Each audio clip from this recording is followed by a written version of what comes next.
Hey, what's up guys? It's me, Jollybox at your service. For today's video nga pala ay magse-service ulit kami nito si paring Renan. Sa may barangay Kataypuan, Family Laguna nga pala kami magse-service. Hindi nga pala basta service lang dahil maglilinya kami ng kuryente. Pagdating nga pala namin dito sa may Metba ay may tubig pa sa tulay. Tatapos lang kasi ng bagyuhan at medyo maulan pa. Buti na nga lang at mababaw lang ang tubig sa may tulay kung nagkataon na hindi kami makakadaan. At parating namin dito sa location ay dumiretso na rin agad kami kung saan kami maglilinya ng kuryente. Si paring Renan pala dahil hindi naman ako nito marunong.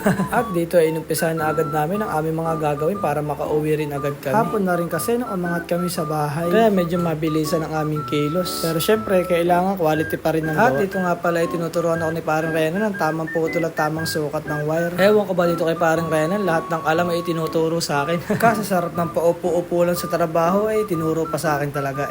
Syempre gusto ko rin naman niya matutunan.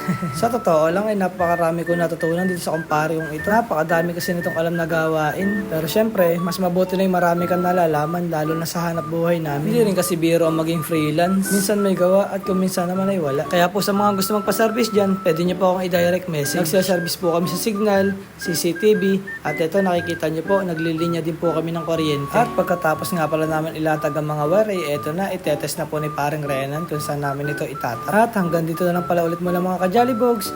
Hanggang sa muli, salamat!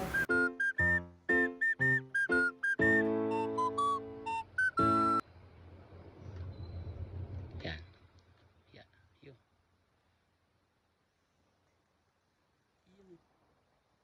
Sa live, hindi mo pwedeng gawin yan. Sa live, hindi pwedeng gawin yan.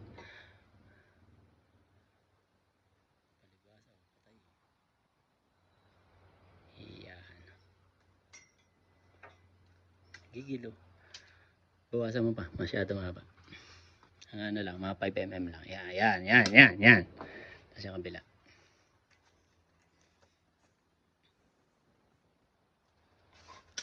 Tapos, baluktutin mo na. Yan. Kasi isa ganun din. Yun o. Huwag mo hawakan to ha. Ay, huwag mo hawak. Iyaw ka dyan. Minsan ka lang dyan. Minsan mo lang mararamdaman yan. Ay, buksan mo. Pwede mo, kung may kuryente. Wala kuryente, naka-off yan eh.